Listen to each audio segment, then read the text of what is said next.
Tequila sunset.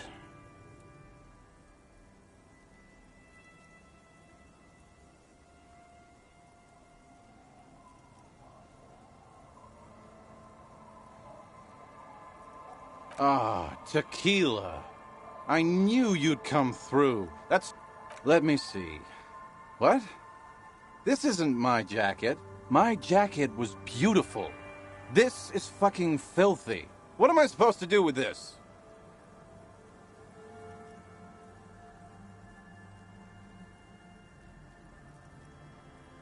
I'm not taking a disgusting pile of hobo rags. I may be in an irrecoverably decaying orbit, but I've still got stamp. Either bring it back the way it was before, or find a dumpster to burn it in.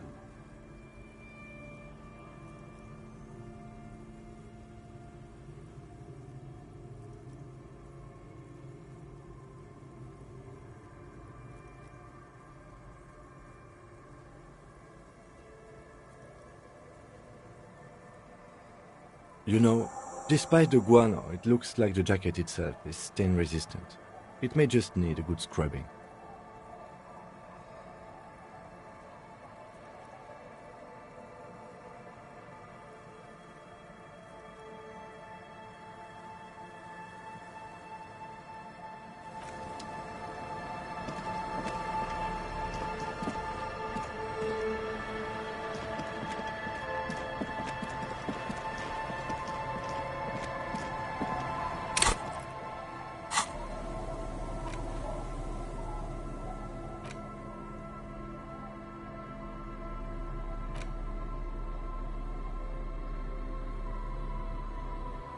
As you hold it in your hands, it makes an uncomfortable crunching sound.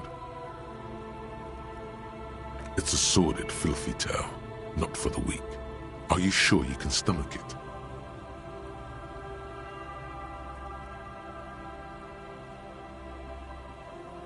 Some secrets are better left uncovered. Don't even try. Seriously.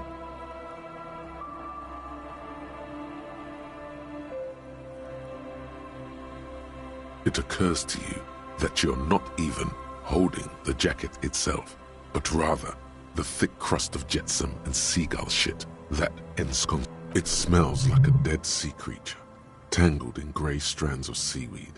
It must have spent quite some time in the water before the tide deposited it ashore.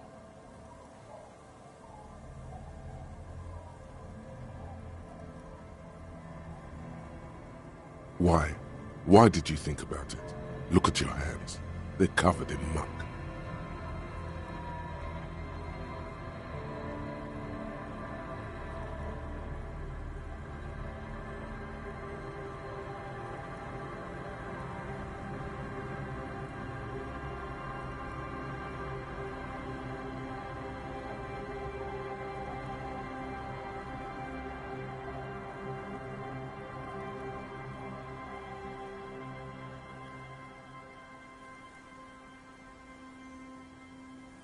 Now you're just flicking that shit everywhere. This is a disaster. You'll never get the smell out.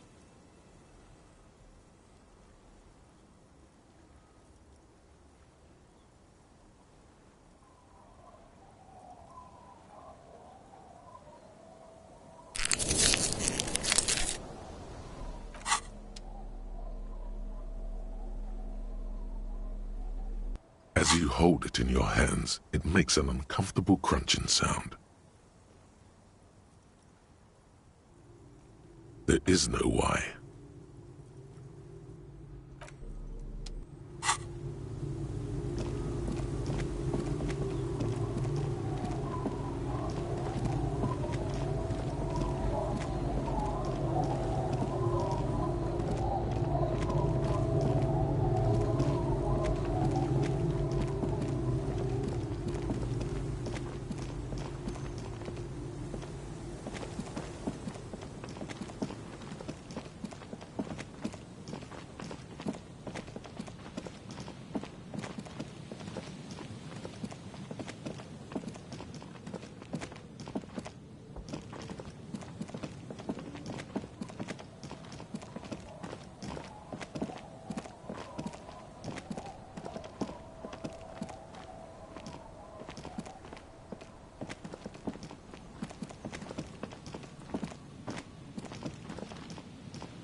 Hola, Wandering Man.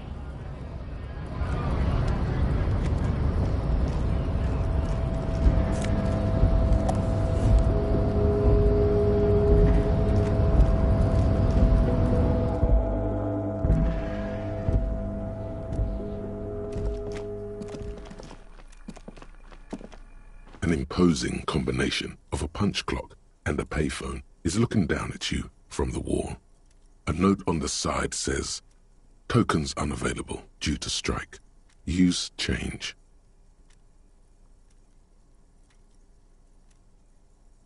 The machine swallows your coin and seems to be waiting for your next move.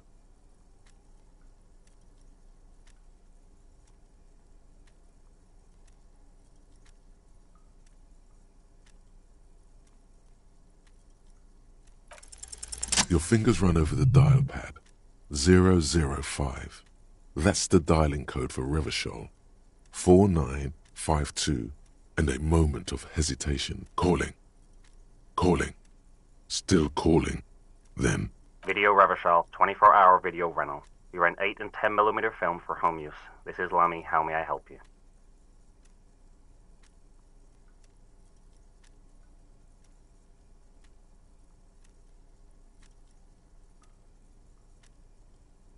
The voice of a youngster on the other end sounds as enthusiastic as that of a man walking towards the gallows. Video Revachol is a 24-hour video rental. We rent 8 and 10mm film for home use. This is Lammy.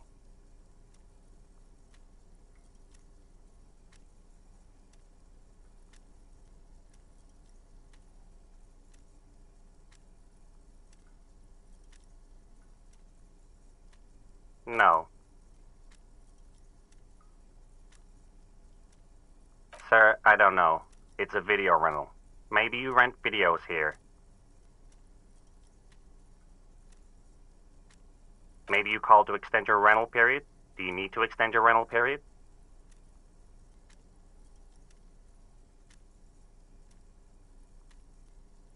Let me fire up the machine. Dubois. Dubois. Here we are. You haven't rented anything in 5 years, but you still have a copy of Blue Ocean Hell from November 46. Whoa, not a fun film, that one.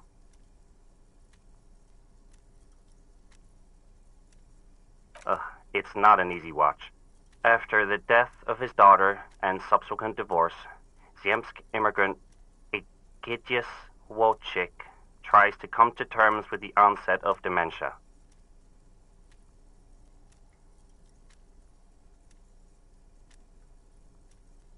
No wonder no one's been missing it.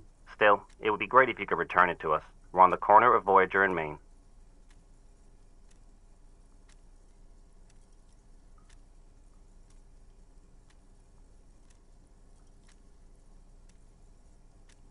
On the corner of Voyager and Main, a large neon sign hangs on the side of a building. Video Revachol, 24 hours.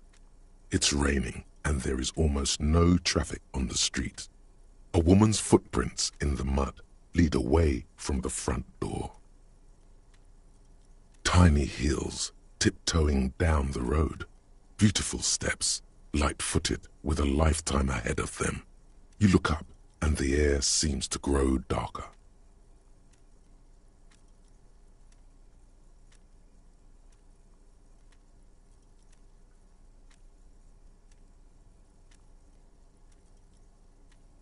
The call is terminated by the other party. You're left with the discomforting sound of the disconnect tone.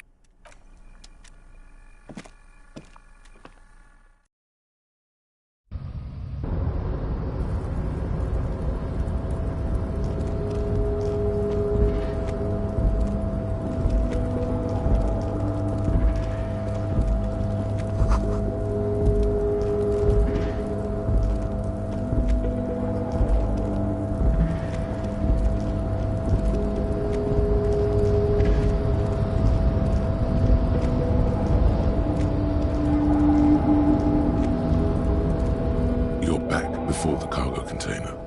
Its drawer has not lessened since you were last here. If anything, it seems to have grown slightly.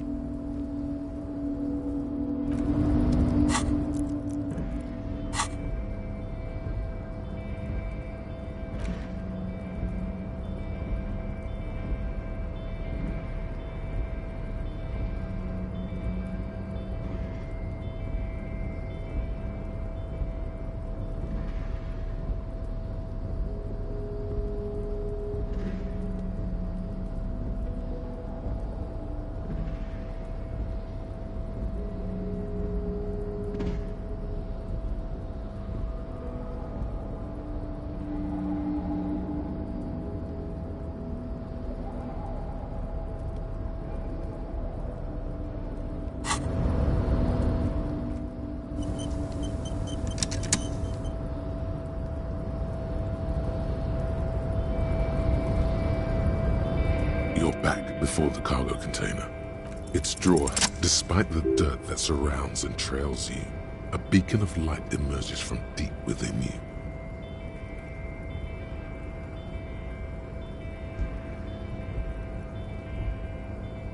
The door stands silent. Satisfied, detective? Try again. Just like that, you hear a click, then a rattle. Some mechanism unlocks itself inside the door. Ahoy! Come on in!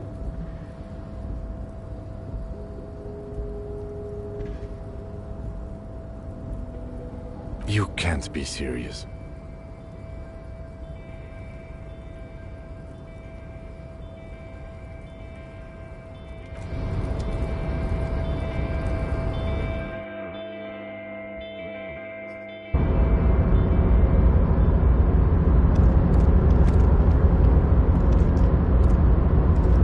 The man stands at the far end of the shipping container. It's hard to say anything more about him. You cannot make out any of his details, but you do feel the overwhelming presence of capital.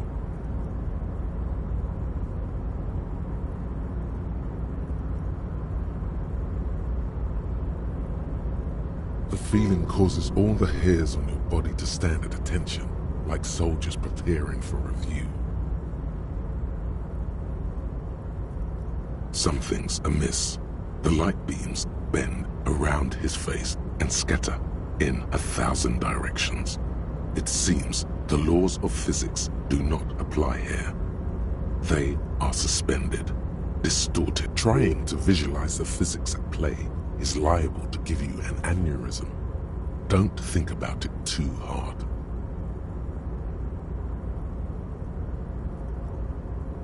In the general stillness, only your tongue moves, flickering as you utter.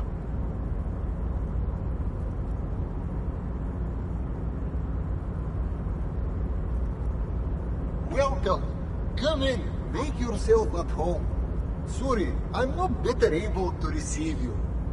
I wasn't expecting visitors today. You can't hear him exactly, yet you're able to understand every word he says. It is very strange. An overwhelming hum covers everything. Voice doesn't escape from him.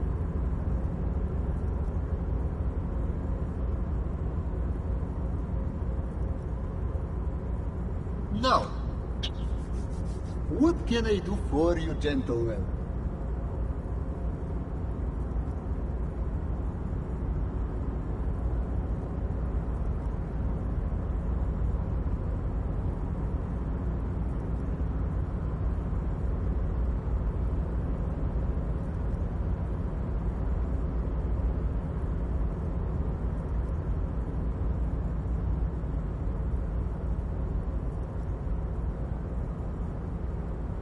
Who am I?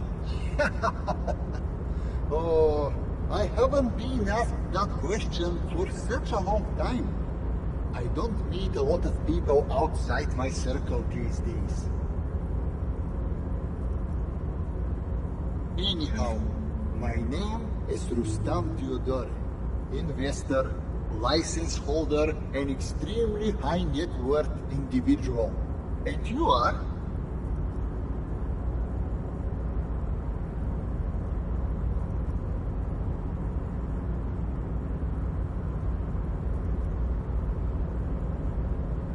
Mr. Theodore, I am Lieutenant Kim Kitsuragi of the RCM, and this is my partner.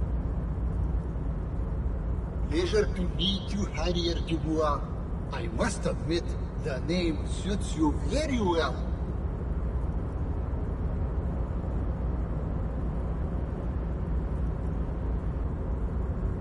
Oh Lord, not this again. Oh, nothing. It's just that we've got this murder to solve, and yet you go around asking everyone about money. And every time I ask, are you sure this is related to the case, you say, sure, Kim, I think it is.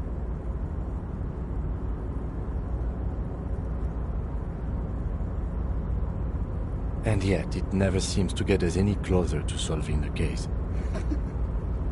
It's quite alright. I'm used to the question by now. To be blunt, I inherited my fortune from my grandmother, who herself was an extremely high net worth individual. All I did was take her fortune and invest it prudently. Believe it or not, it takes more than a bit of skill not to blow a vast fortune on sailing boats, bad choices, and unsupervised state policy. And blow.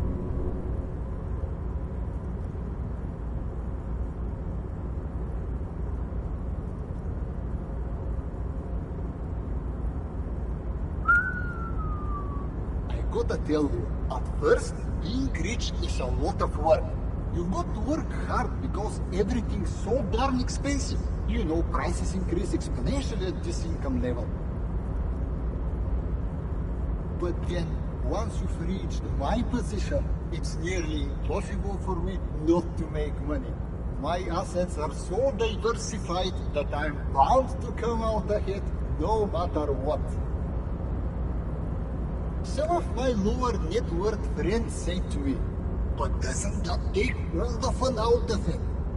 And I tell them, not really.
Precisely, Mr. Dubois.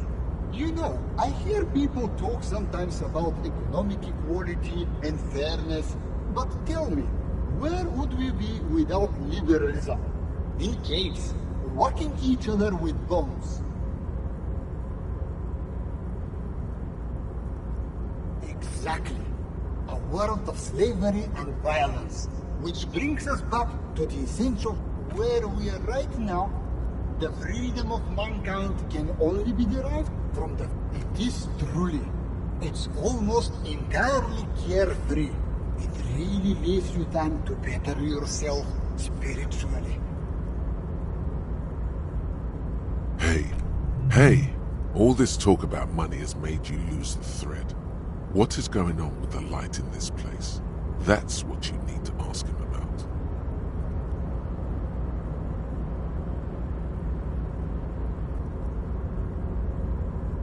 What do you mean?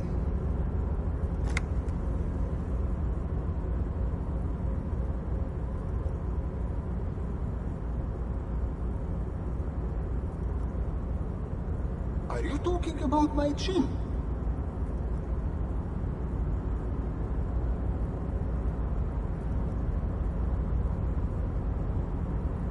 Oh, that's what you mean. Yes, I've heard of this effect. Though I've never witnessed it myself, of course. It has something to do with our Weiss-Wiesemann coefficient.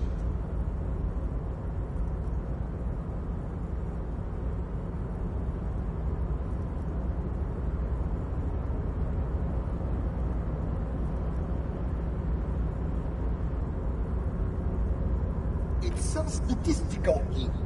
In essence, it says that when an extremely low net worth individual meets an extremely high net worth individual, some of the laws of physics cease to to apply. Among other things, but calm down. I am but a lowly single-digit billionaire.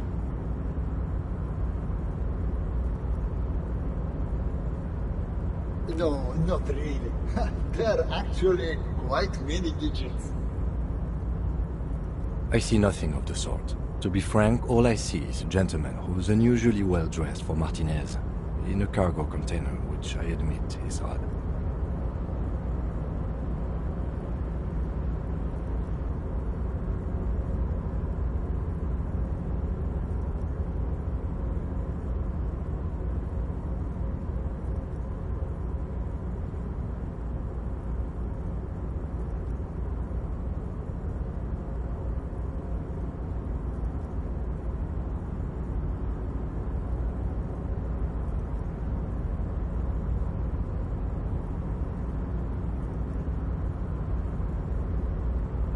Yes, I imagine that does look strange to you. My container. Traveling. This is a great way to get around. It's fun, it's safe, and it gives me lots. By the way, let me now ask you a question. Where are we exactly?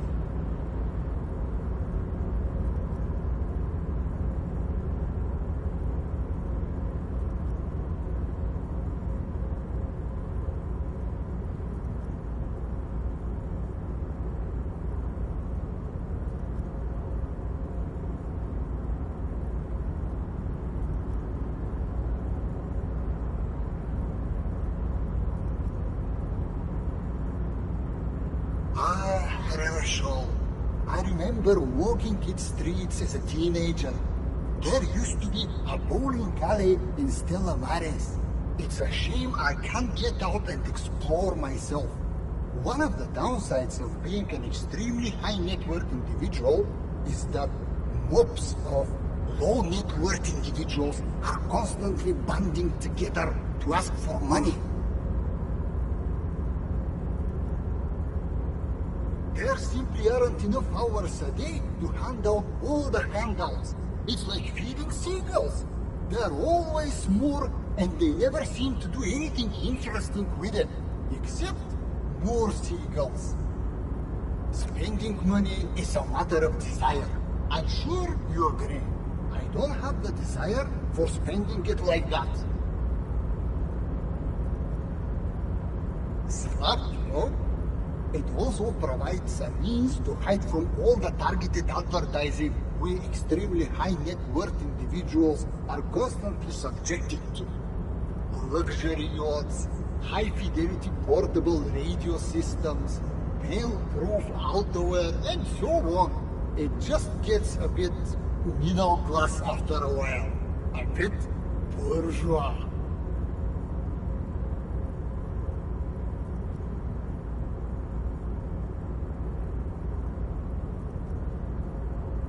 What?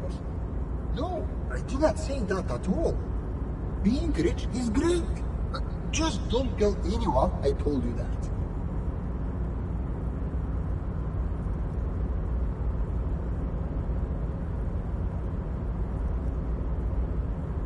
Could you please stop asking everyone for money? It does not reflect well on the RCM, and to be perfectly frank, we can't afford to look worse than we already do.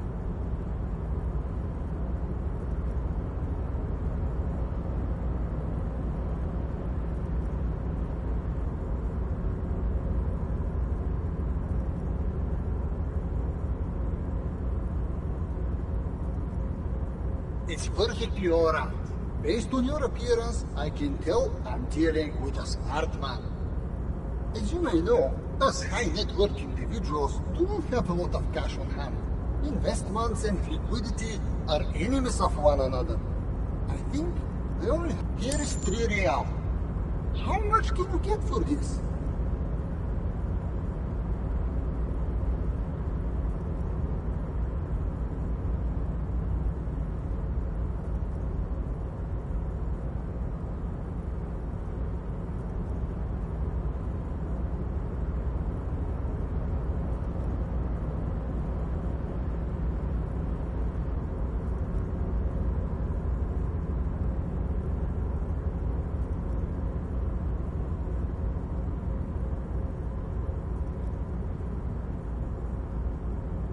That's the idea, my friend. You've got to work for the rest. Maybe you can make that money grow. Come up with an investment plan. How's that sound?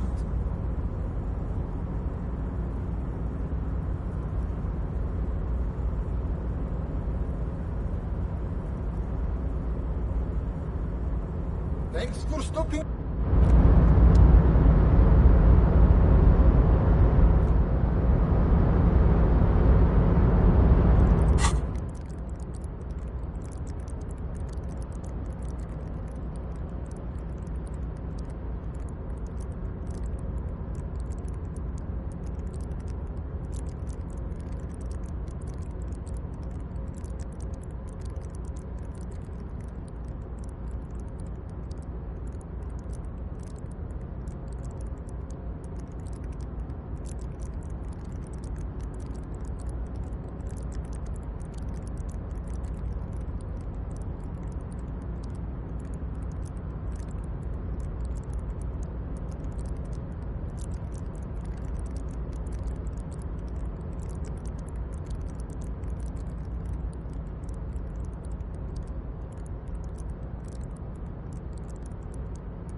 Welcome back, gentlemen. What?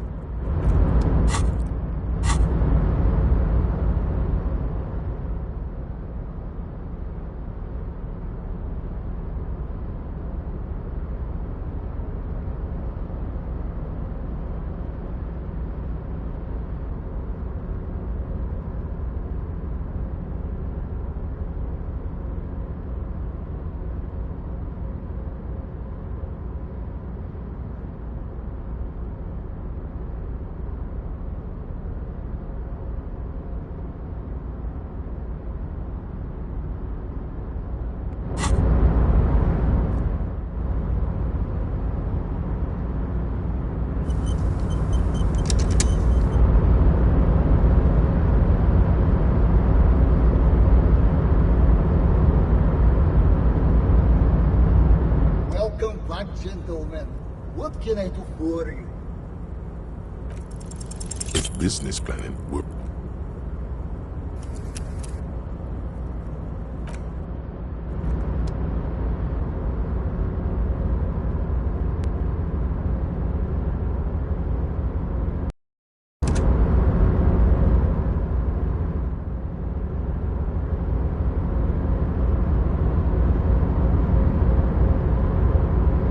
Welcome back, gentlemen. What can I do for you? If business planning...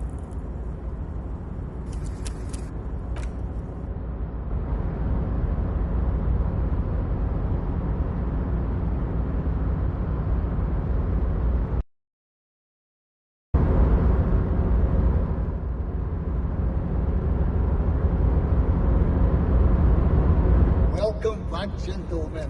What can... If business planning were really your...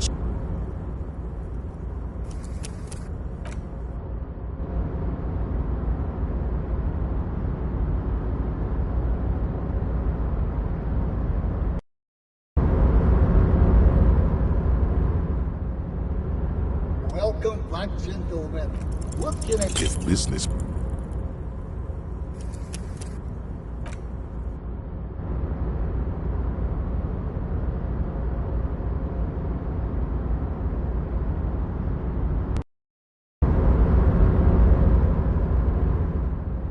Welcome back, gentlemen. What can I do for you? If business plan...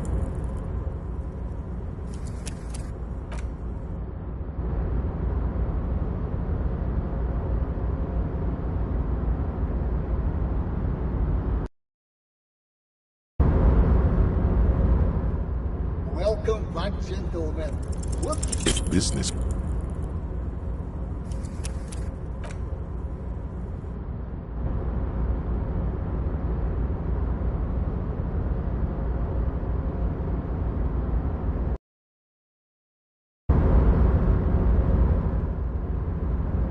Welcome back, gentlemen. What can I do for you? deploying high concept buzzword generator, all systems functional, ready to engage in 3, 2, 1.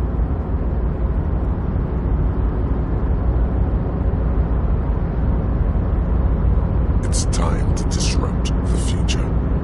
You've got to stay lean, innovative, and focus on what matters most. The children.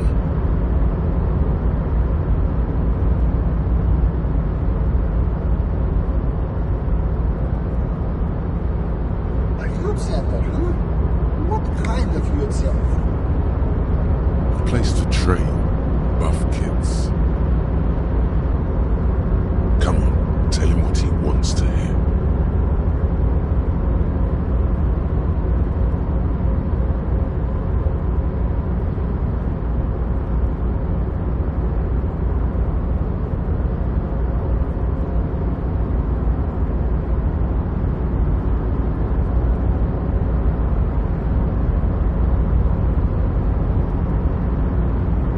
Brilliant. Without children, who'll be there to buy stuff in the future?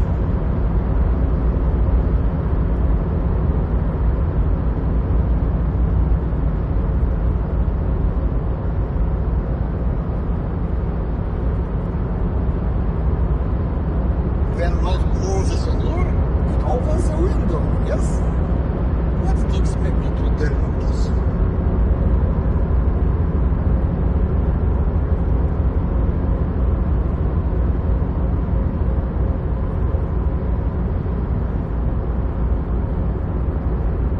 You're deep into ultra-liberal territory now. Good work.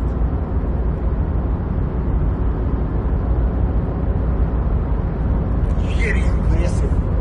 You've got a natural eye for unusual investment opportunities. You don't normally do this without a formal pitch deck, but to hell with it. What's the point of being rich if you have to follow all the rules?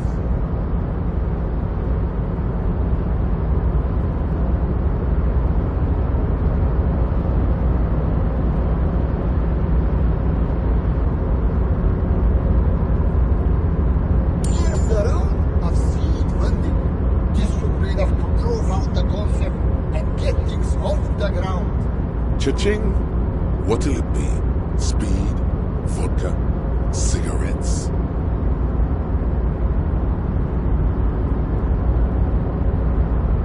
Remember, it's not a handout. It's an investment. The lieutenant stands there, dumbfounded. His mouth opens slightly, then closes again.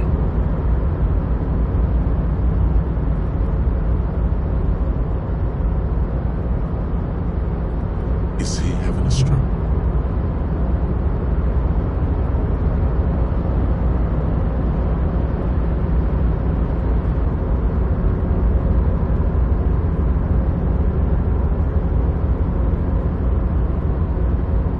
No, I'm not having a stroke. You're just still full of surprises. Most of them bad, but some good.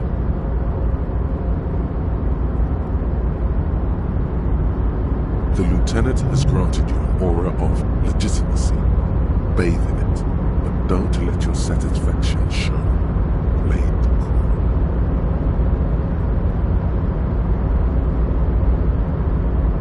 Now, was there anything else I could help?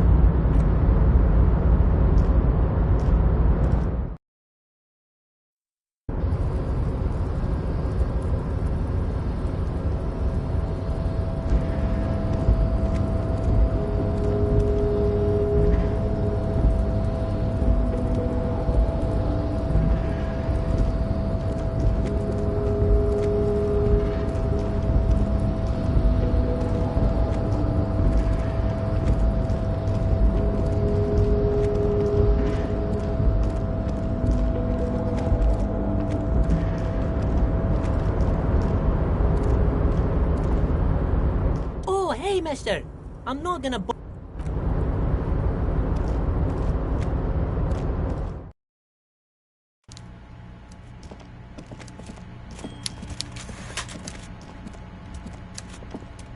Mr. Dubois, every worker...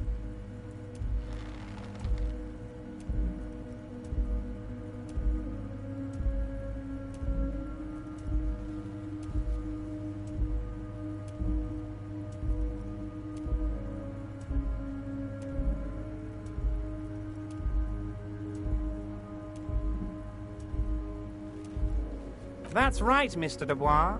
I see the socialist democratic fervour now burns in your heart, too. How can I help you today?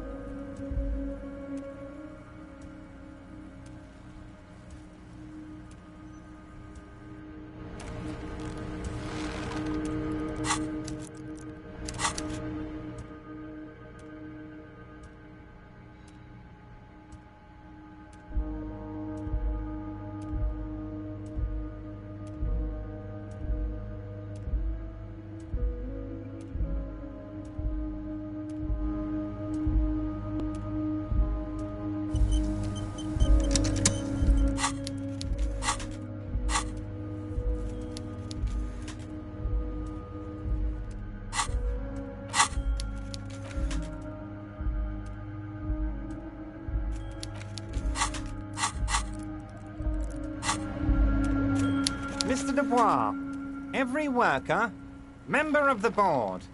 How can I help you today?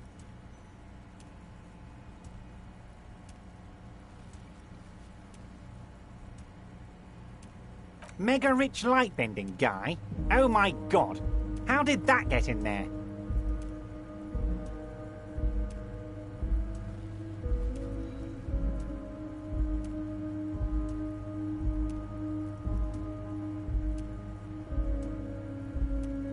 Damn it to hell, Harry. I specifically told my guys to check all the containers for mega-rich light-bending guys.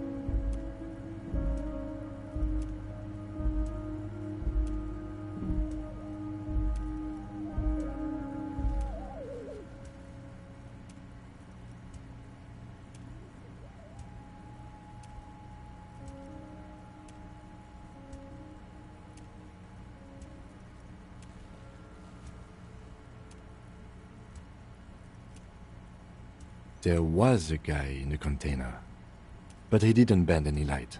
That was in the detective's head.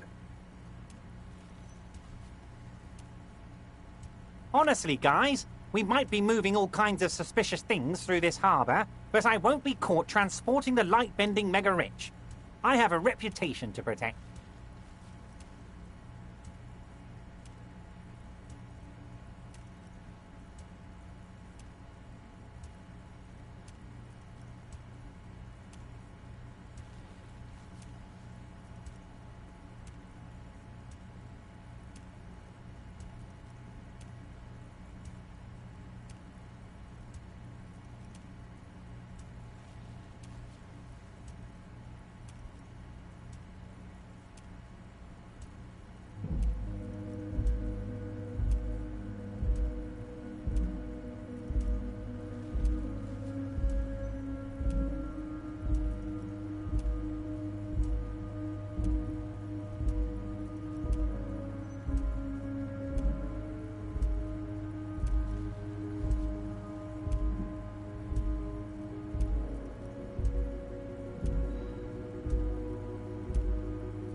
You're a fucking idiot, Harry. I love it.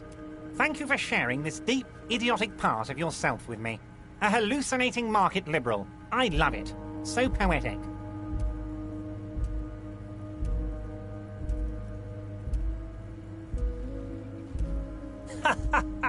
I shudder to think what you're going to tell me next, Harry. Not for 1 second did he believe there's an actual mega-rich person somewhere in his container town.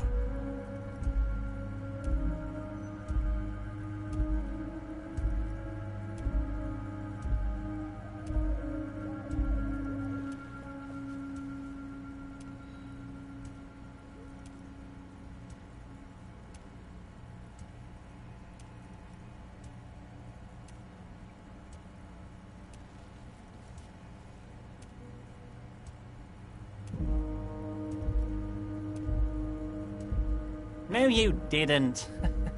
I know the mailman, Harry. I know everyone and everything that happens in this town, and I know there's no letter in that mailbox yet.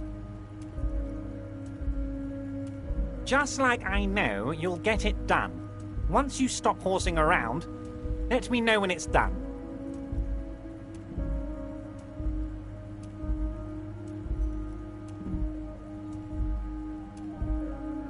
It depends. I don't think what we just got from Mr. Clare was very useful. As I said, it weighs on me heavily. But once we get really talking, well, I'm going to hand you the keys to Martin A's, and maybe even help you figure out who's behind this killing.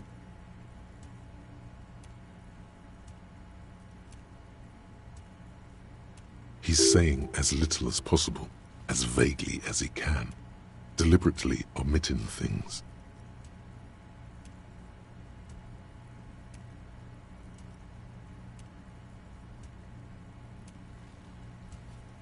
Yes, the little cul-de-sac on the coast, where all the men have drowned, in either the sea or the bottle, a gloomy place, doesn't have that Union attitude. You're already pretty deep into this.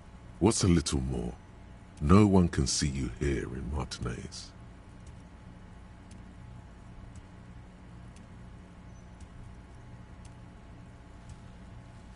By all means, Harry.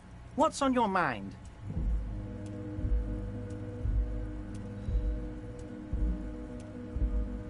Funny. That doesn't ring any bells, Harry. Funny. She was trying to set up a narcotics operation in the old church on the coast. Oh, that a cell. Yes, I do seem to remember sending a pretty young thing down there to liven up the place. Get some melodic music in there.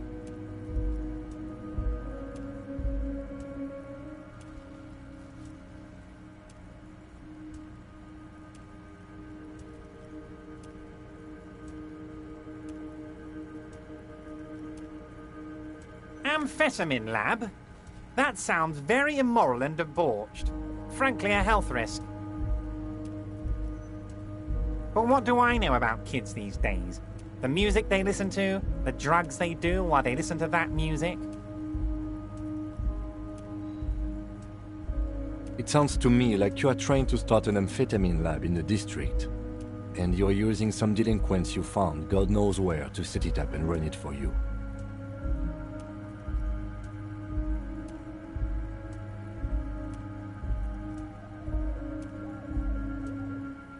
Found God knows where? That Asel is the daughter of Miko the Kebab, a man who once killed a guy with a kebab.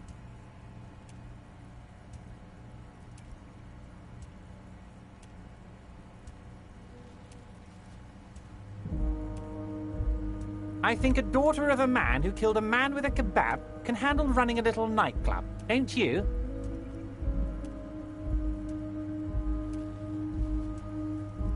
Maybe it was Bogovic. Or Jakub. I think it might have been Conrad.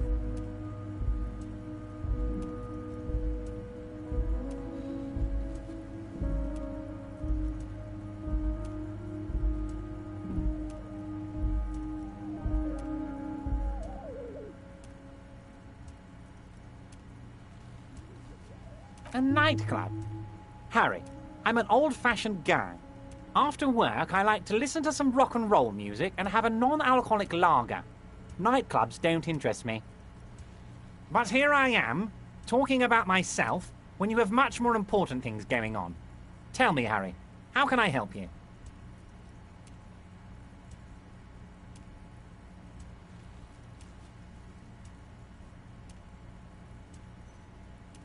What?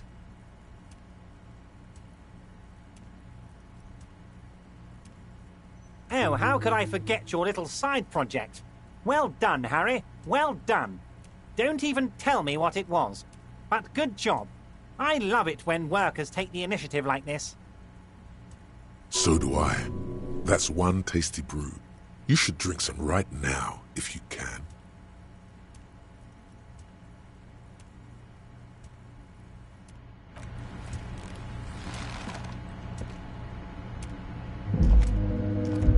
Mr. Dubois.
Hi again, gendarme.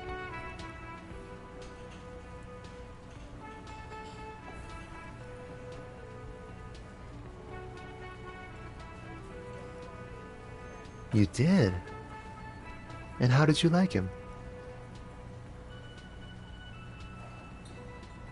Ah, shoot. Hmm? What about me, gendarme? Bye-bye, gendarme.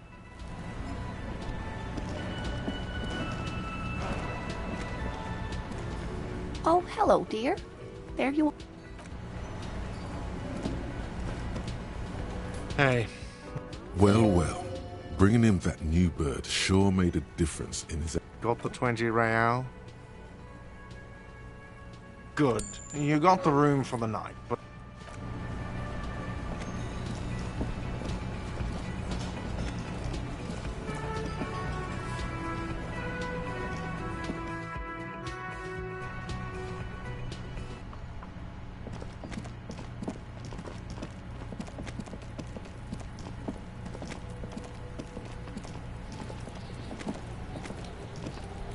Fuck, does Kuno care?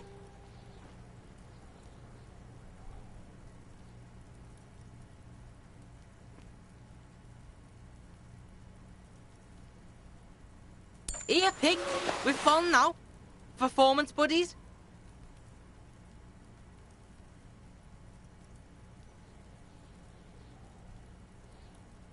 Kuno could already see you soaring through the air like a fucking eagle.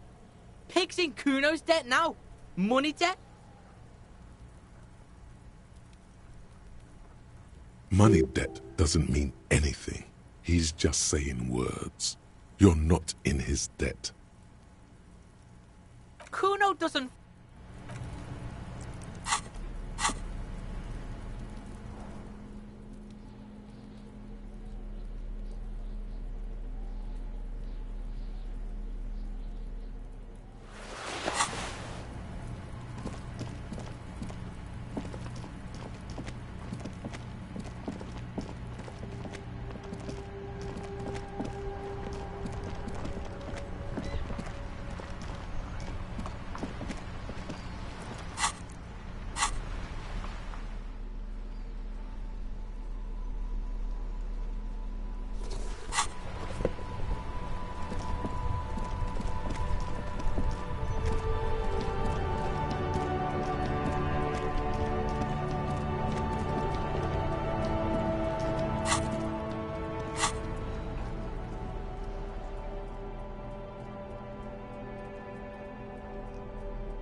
smell. It's awful and familiar.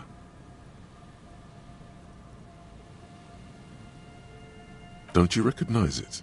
That hideous pungency, that faintly cloying sweetness. Only death smells like that. Something cold wakes in the pit of your stomach. Fear. It is death. It must be. The lieutenant has already brought a... Eyes up, detective. Something's not right here.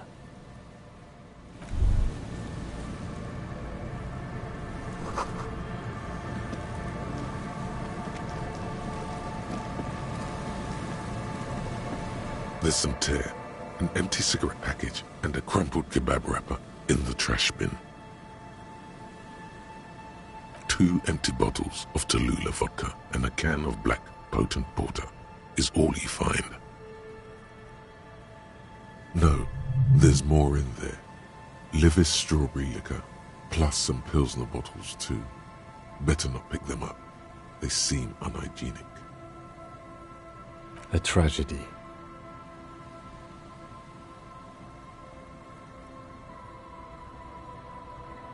Whoever tossed it here was a heavy smoker. The brand name reads. You see traces of mayonnaise and ketchup on it, as well as a tomato wedge. The wrapper reads, Shish Kebab Revachol. It's no older than a day or two. No mold yet. It's hard to concentrate in the smell. A man lies on the boardwalk, his limbs bent and neck turned at an unnatural angle. Right next to him is an empty bottle of spirits. In his cramped hand, a chewing gum wrapper.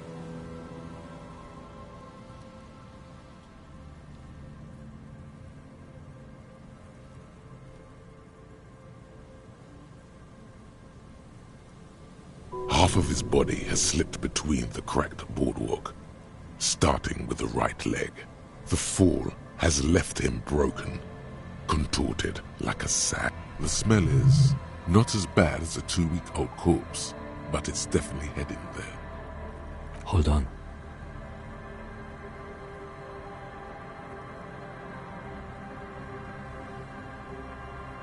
Lividity is faintly pronounced. Whoever this is has been dead for 2 days. No longer. We need to investigate. Another dead body. This is your job. Calm now. Carefully. Just enough. He's wearing mud-caked boots, beige trousers, and an old brown leather jacket with a bright blue lining. There are traces of kebab sauce on his chest. The leather jacket suits him well. It must be custom-made. A cool leather jacket with a bolt of blue? Oh no.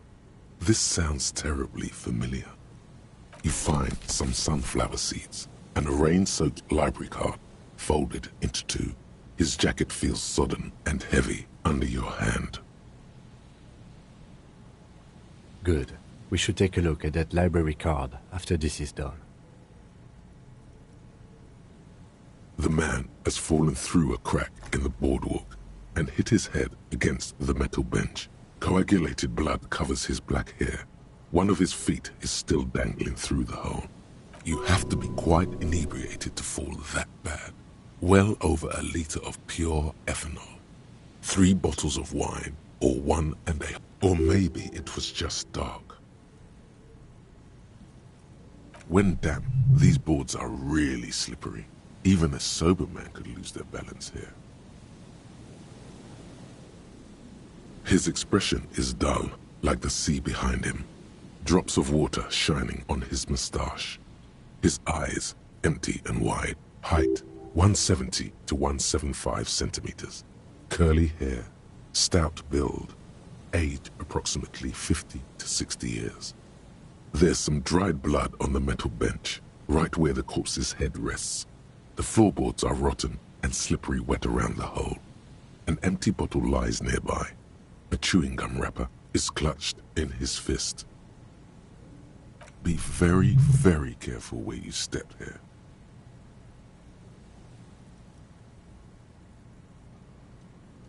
A dried chunk of blood covers the hair at the back of his head. An open wound. This is what killed him. I don't see any other major wounds, do you? Seems like the head wound was fatal. It's exactly the shape of the bench. They screech under your feet ominously. It's hard to say whether the dead man's weight was the cause of the boardwalk to break. It definitely looks fragile.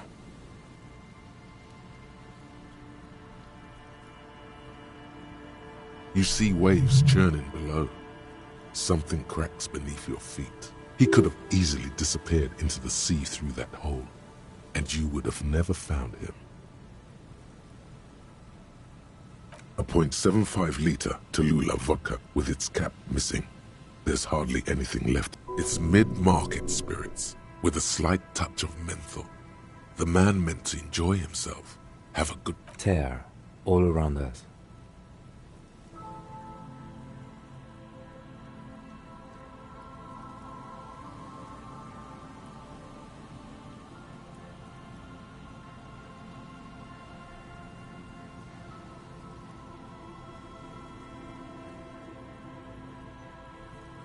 I'd prefer if you didn't collect them this time.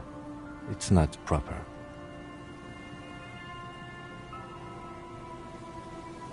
Rubowski spearmint chewing gum. Green leaves on the cover. The man's mouth is half agape from the terror of the fall. The blackness of death. Stench. You think you see white chewing gum too. Confirmed. Nearly the whole pack is there. Solidified on his lower rear teeth.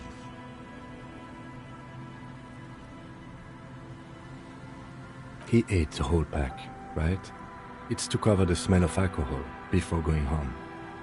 The worst thing, I've seen it before. Almost the same scenario. Even the chewing gum. It's always the same. The entire boardwalk creaks in the wind as you take a step. Looks like one of the locals. He'd have to know this spot to come here. You don't just walk over here. But that's just a lazy assumption. What do you think? A dead working-class man with a bottle in his hand? Don't deceive yourself. You know who this is.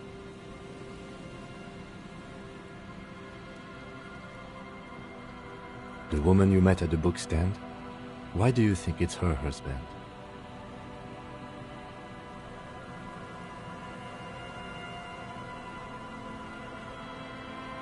Because it's the most working-class death you've ever seen.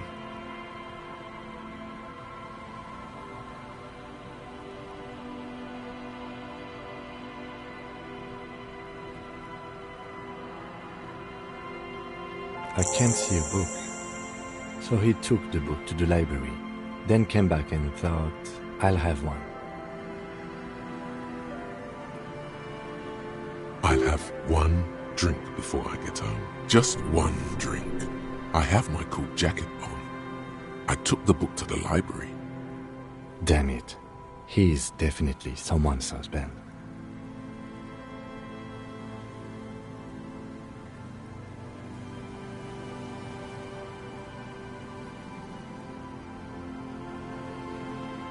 Death by misadventure. He slipped and fell through the boardwalk. A truly unfortunate accident. If it wouldn't have been for that bench, he'd be alive.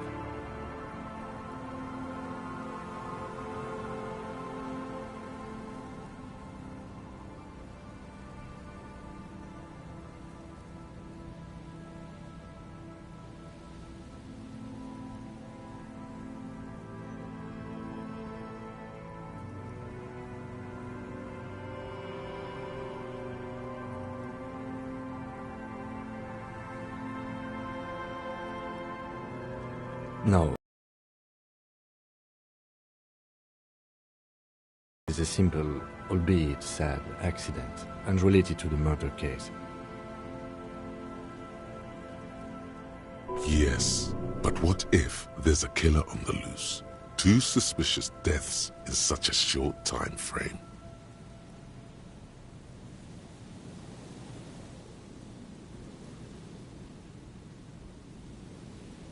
Without any further evidence, yes. Oh, yes. Some symptoms of acute alcohol poisoning could have definitely played a role here. Severe confusion, respiratory depression, unpredictable behavior. But I think that death arrived through head trauma, not liver failure. What about it? The deceased ate some kebab. It's probably from a nearby place, maybe in the parks. Sometimes a kebab is just a kebab.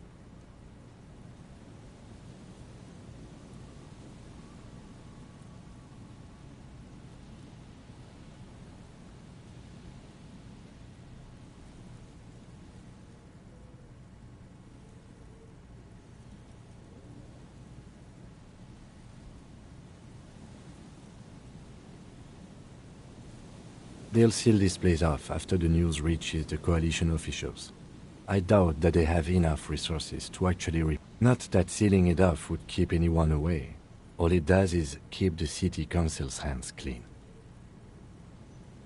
It does seem to be a pretty straightforward misadventure, although there's still a question of identifying the body. From where I stand, I can see two options. We either take the case and follow the leads to identify the body on our own, or we report back to the station and leave this for our colleagues to handle.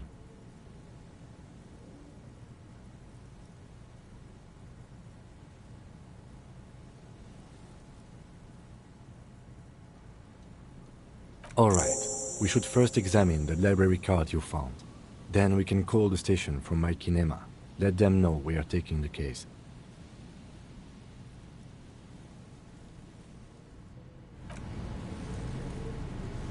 A man lies on the boardwalk. There's some tear.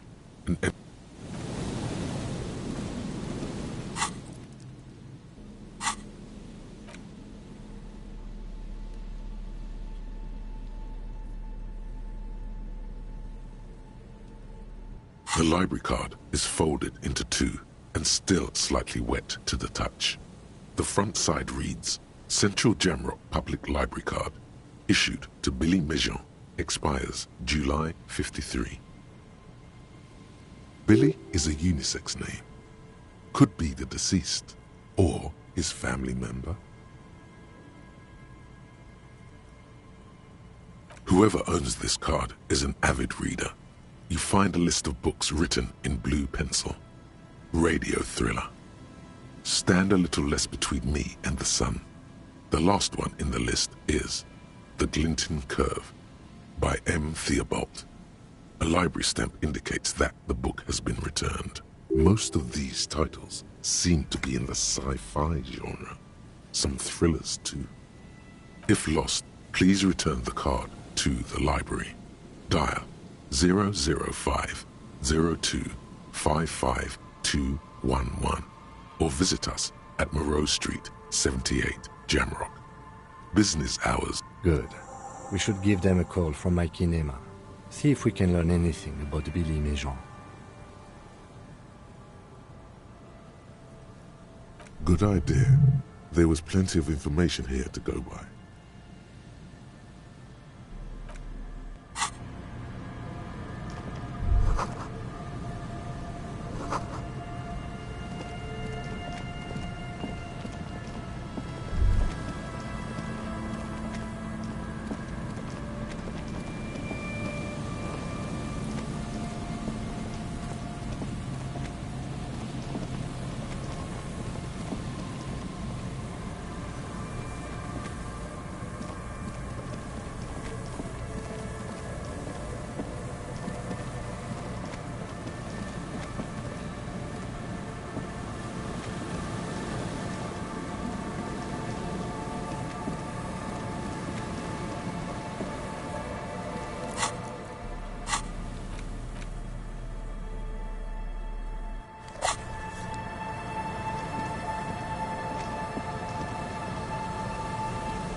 The remaining windows rattle from a strong gust of wind.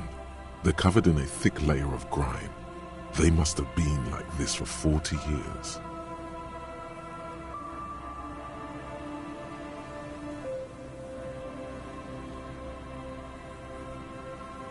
Dripping water falls from a high place.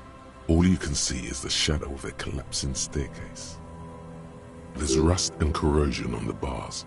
They're foaming with it. And a small layer of white salt from the sea. No, I won't even try. You know, I had a partner once. They called him Eyes, because he had to show me things. It's that bad.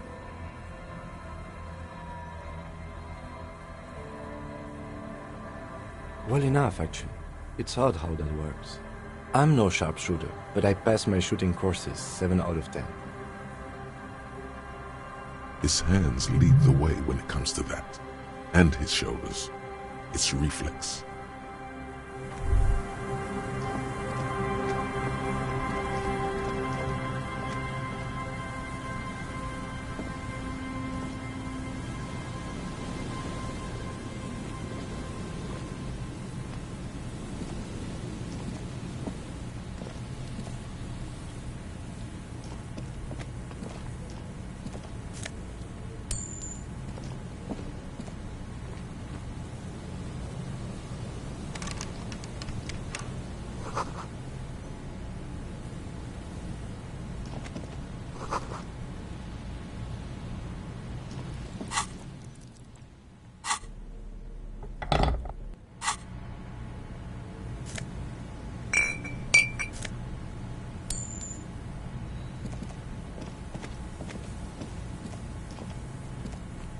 You see a once bright mural towering above you.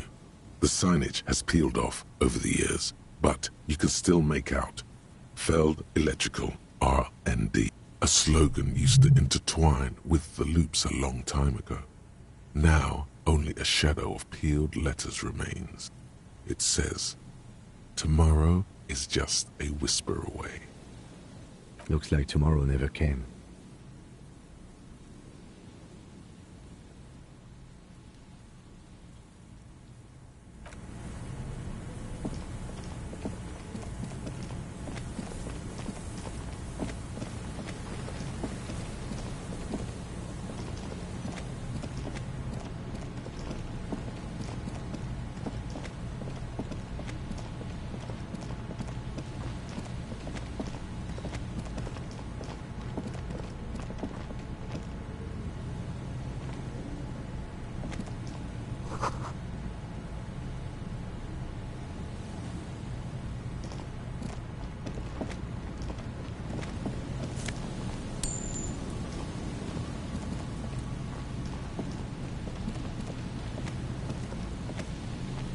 Here we go. Nice and easy. No way out, little guys. Not out of this jam. There's a cylinder on the ground in which the man is arranging some netting. It looks like some kind of trap. He notices you. Who's there? Oh, the police. His self-conscious enthusiasm renders his movements ungainly. He looks like your understanding of a scientist. Is that the police? Why are the police here?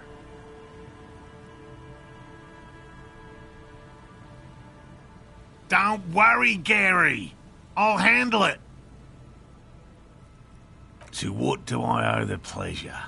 That's sarcasm. He takes no pleasure from your appearance. Oh no, it's all right. I'm just busy. What's this about? Of course. Thank you for passing along the message. That damn water lock is broken, and we can't go all the way around the 881.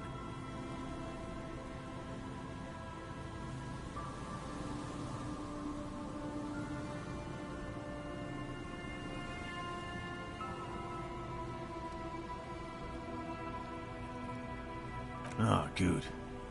We should really be getting back. Gary could use a hot shower. Did he say we can go back now?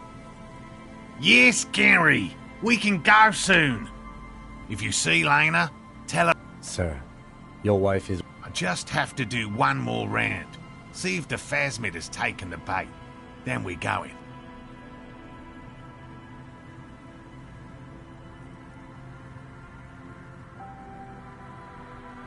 His hands are large and weather-worn, but also used to delicate, precise work.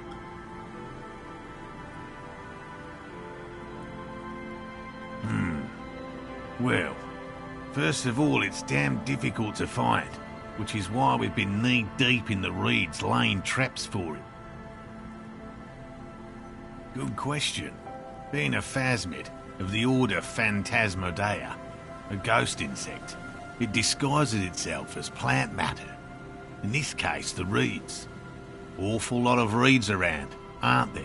And I suspect it may have also developed other specialised techniques to protect itself from predators, or scientists, in our present case.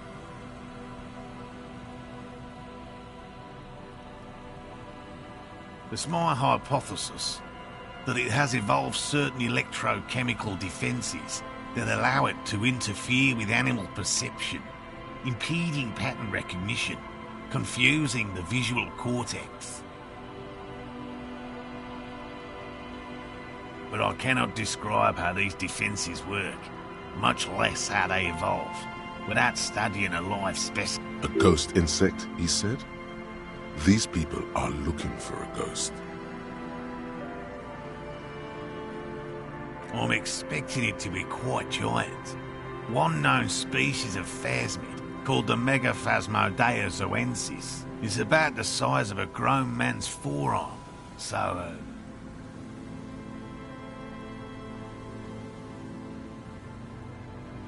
Seems puny, to be honest.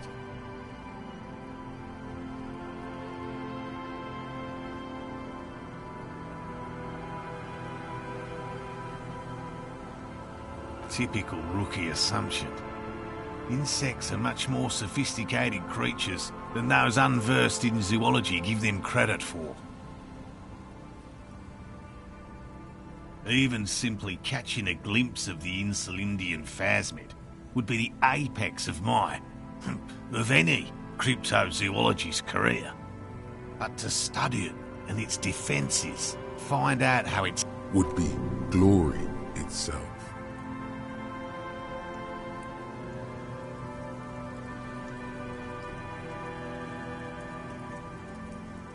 Very little, I'm sorry to say. No one's ever captured a specimen, so all our information is based on first and third-hand accounts. Not yet. That's what makes it a cryptid. Just out of curiosity, if there's no proof of its existence, how do you know it's real? I know it's real. It's clear that his obsession with the Phasmid is driven by something more than the pure pursuit of scientific advancement. By which I mean, I've heard enough first-hand accounts to believe quite firmly that the Insulindian Phasmid is more than mere superstition.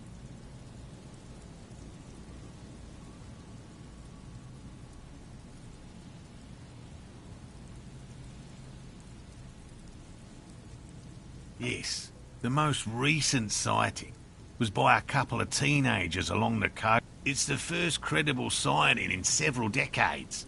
Admittedly, it's an unusual location for this species, but with all the sewage runoff upstream, it probably doesn't matter much anymore.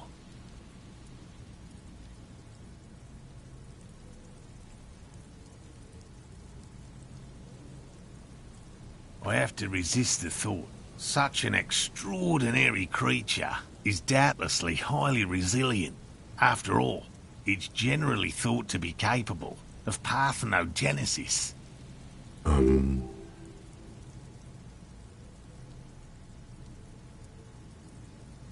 Yes. The females don't need males to reproduce. Makes it easier for a species to survive in adverse conditions. Yes, the Insulindian phasmid is a very clever insect. That's why it's so damn difficult to catch.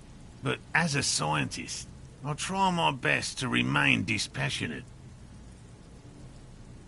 And I'm eager to return to her, I assure you. My wife understands that just as well as anyone. Come on, Morale. We've been soaking out here for days. And leave the traps? Absolutely not. I won't let Lena down. Come on, she wants us back.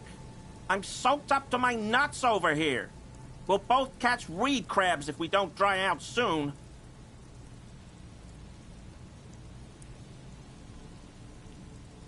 Of course it's important to her. She's seen it. A verified sighting, on record. One of only 4 this century, and it's hers.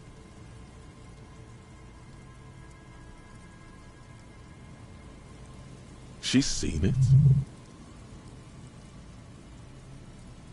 Yes.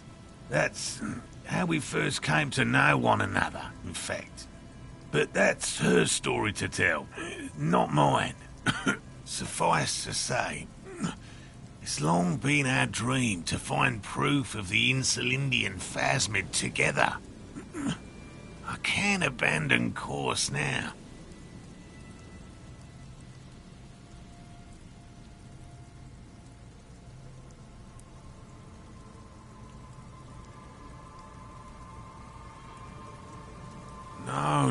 No.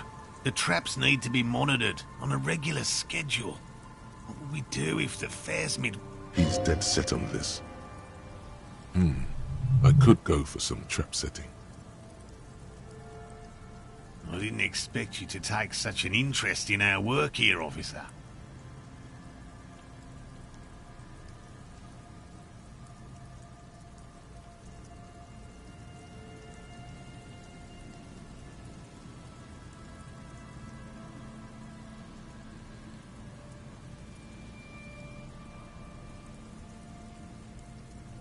Yes, indeed. Both require a great deal of research, attention to detail, and, above all, persistence. There are 4 in total. One is to the south, on this little peninsula, by the boathouses there. It's very near. Another we set in Land's End, to the northeast. It's behind a small sand dune there, on your way to the old radio tower. After the church. The third is set near the canal, where you crossed, by a concrete slab. A big thicket of reeds going up the slope, and among them... You should check at least one of those before returning to this one, since I just said it. This one's more of a technicality, but still, better safe and stupid than sorry.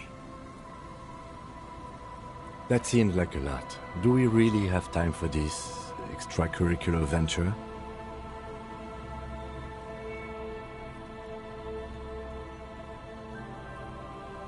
Is it?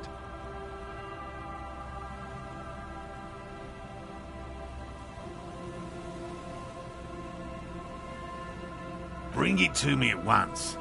Just make sure the trap is closed tight. He's not comfortable with the possibility that you'll claim the find, but he's lying about this even to himself.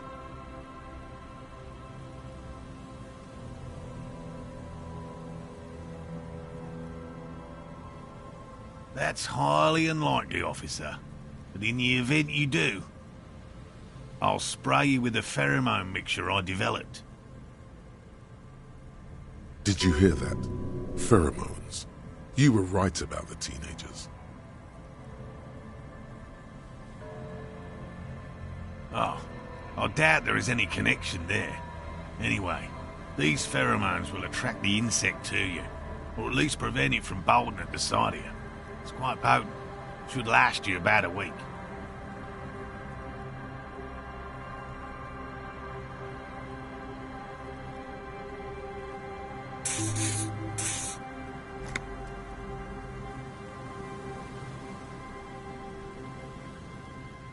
This is the smell of dying reeds, of longing crumbling into the water. I hope you're not buying this. He dispenses it without letting you touch the canister, so it would be precious like holy water.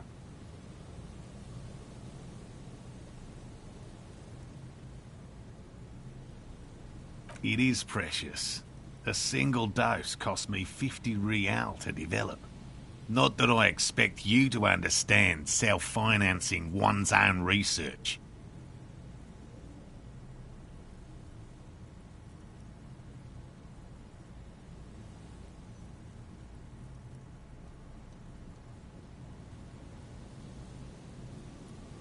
Right, which means you two can pack up and go back to the whirling.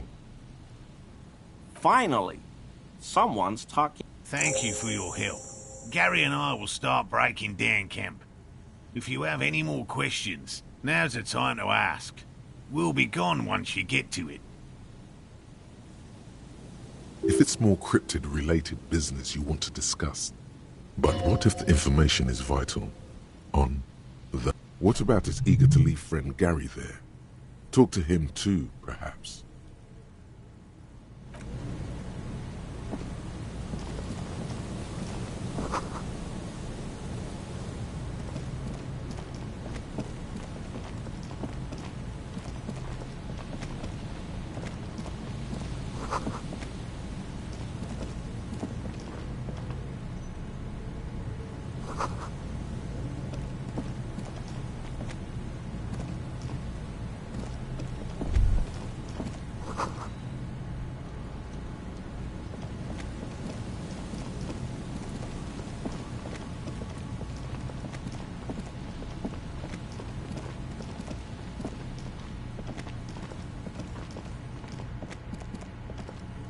There's a trap in the reeds at your feet. Looks like the same one you saw Morel set before. Same mesh, same wiring.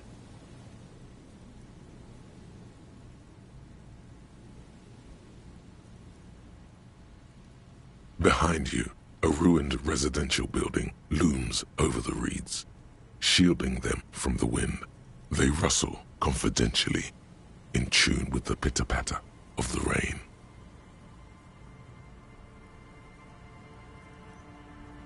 When this district was booming, the reeds were kept at bay.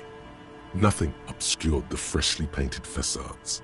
Nowhere for drunks and adventurous teenagers to hide.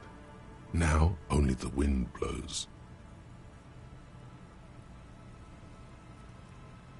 Locusts are crawling around in the trap, confused but uneaten. You see no carnivorous reed phasmid gorging on them. Big surprise. Anyway, 1 down, 3 to go.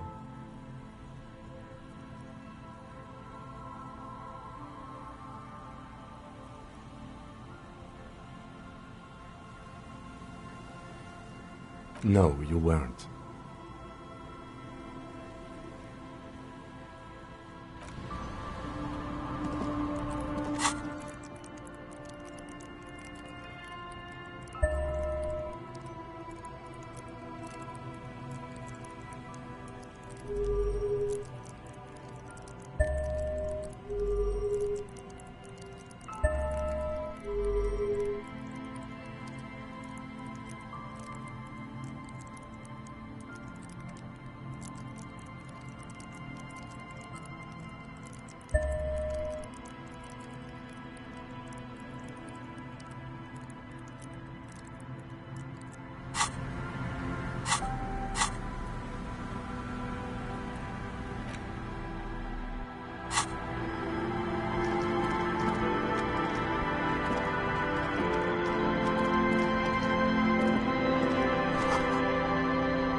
The mother of humanism stands above you, a precious and complex wax painting on a single pane of glass. A crack runs across the length of her body.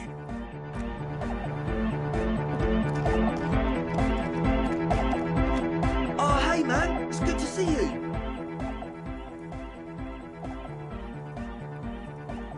Goodbye.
A familiar apparatus. The reeds shake sadly in the coastal breeze. The wind picks up. This trap is also full of panicked Another empty trap. Yep. The next one has a crab trapped in it. These are just crab traps, you do realize?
You see that seagull up there? Remind you of anybody?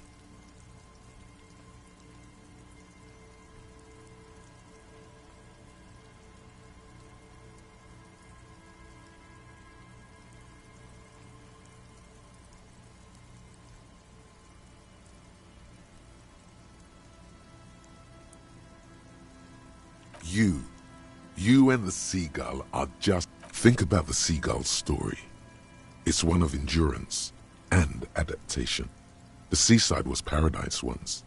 They were birds of that paradise. Then their paradise became shit city. And what did they do? They became urban survivors, eating burgers out of trash cans, killing and eating pigeons.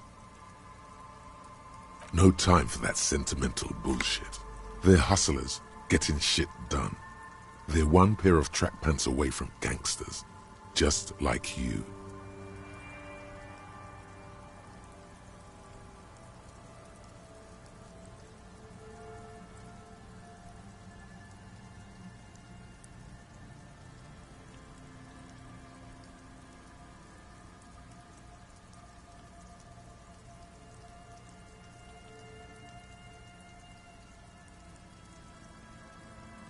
You have.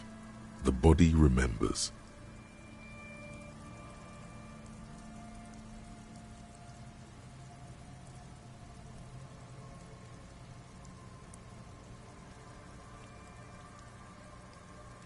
Own it.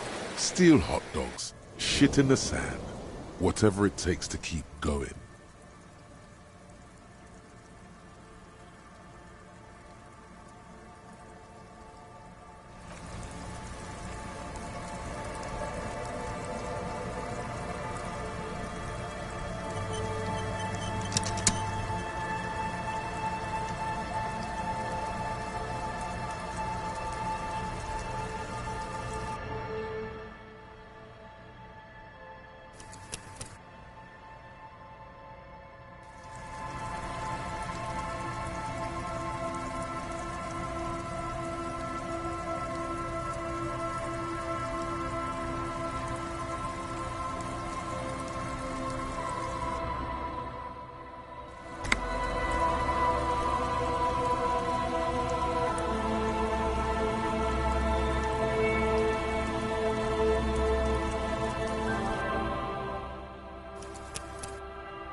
This trap's not too high.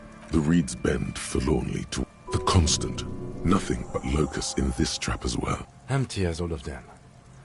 One more of these and we're done. No, I'm fine. I didn't mean to complain, it's just...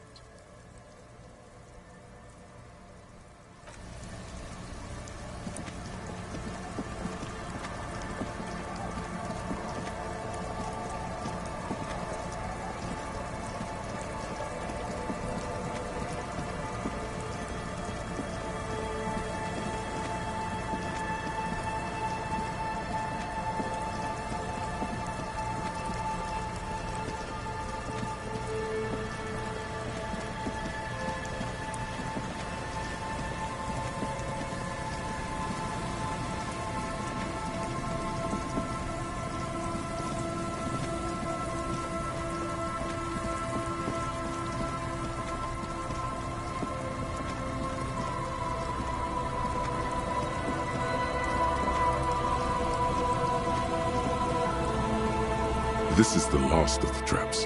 The trap feels like no locust. No phasmid either, but still.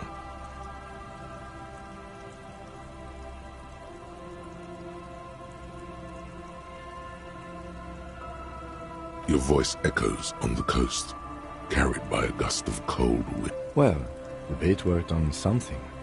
This doesn't mean it was a real monster, though. Unless you see one in there, I just see an empty trap.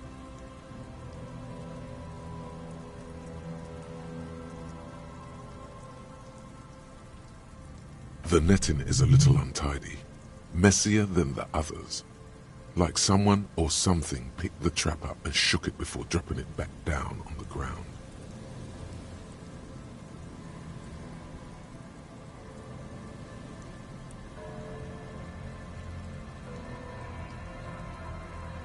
Perhaps our cryptozoologists have competition in the form of an actual entomologist, or someone else is sabotaging them. I could present more theories, but then I would be taking this on as a case, which I'm not.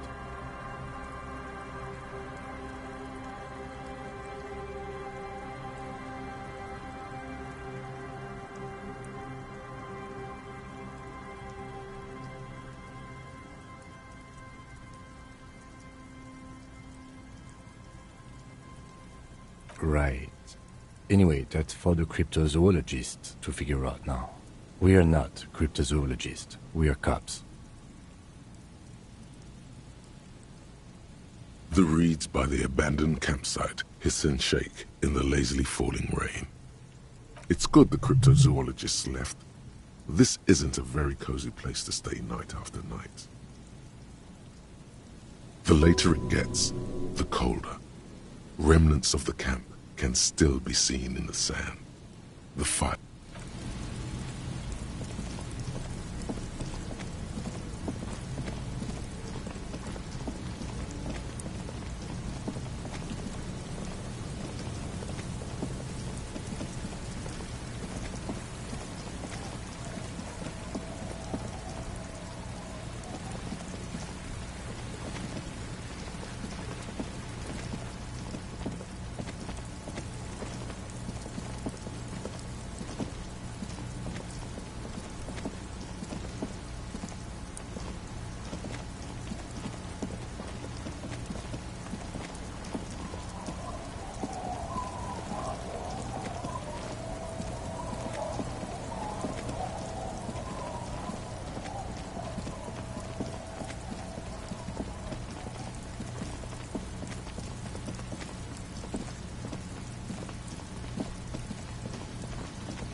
Oh, sweetie, I don't even know how to thank you for finding my husband and helping him out. I hope we haven't been too much trouble for you.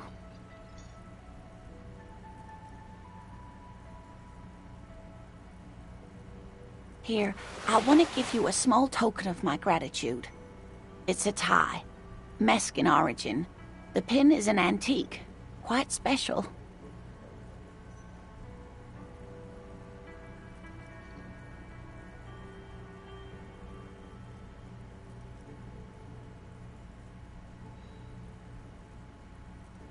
The little silvery knob holding the tie together feels warm in your hand.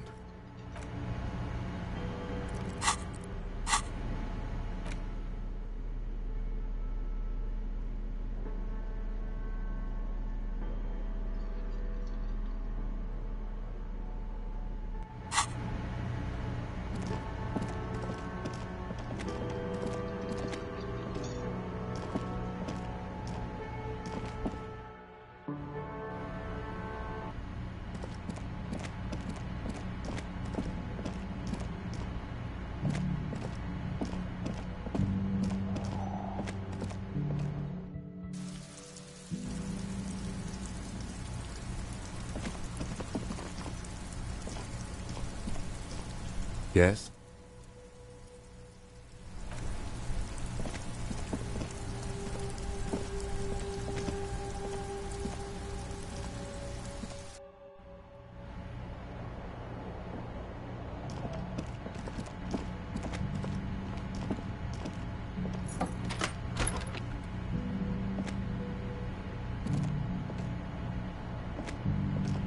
Yes?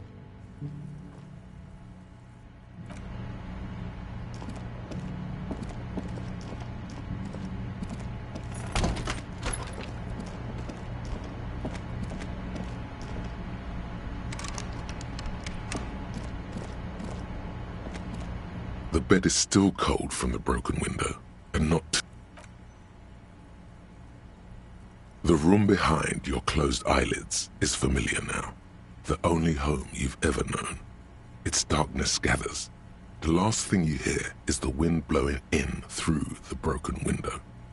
Then something comes, a kind of sleep.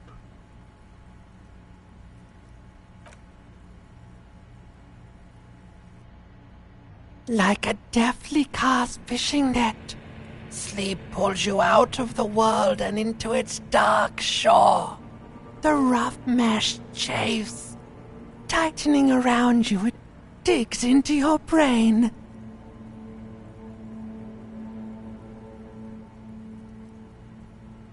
How have things been going for you out there? Helped anyone? This bastard isn't even listening to you. Because you know you are a murderer. A disco music listening psycho killer who offs poor people and then forgets about it. Hear that? You are naive to think he's afraid of his bloodied hands. Soul brother. Oh no. I see inside his amygdala and his hippocampus. It's much, much worse than that. Don't tell him, sister. It's too bad. We're trying to help you. All these processes, these tortures, voices and tremors are all justice. The last dream will be total annihilation. Cinders peeling off the fuselage. We won't be there to help you anymore, Harry. We will be dormant. You will be naked and alone. Of hell. An ancient sadness, brother. 10,000 years later, in front of the video rental, there is a warm breath. Everything is so okay. Your eyelids flutter open for a moment. When you close them again, you sense the light of the room around you. You're back. The last thought in your head before waking is, maybe you shouldn't have seen that stained glass window in the church.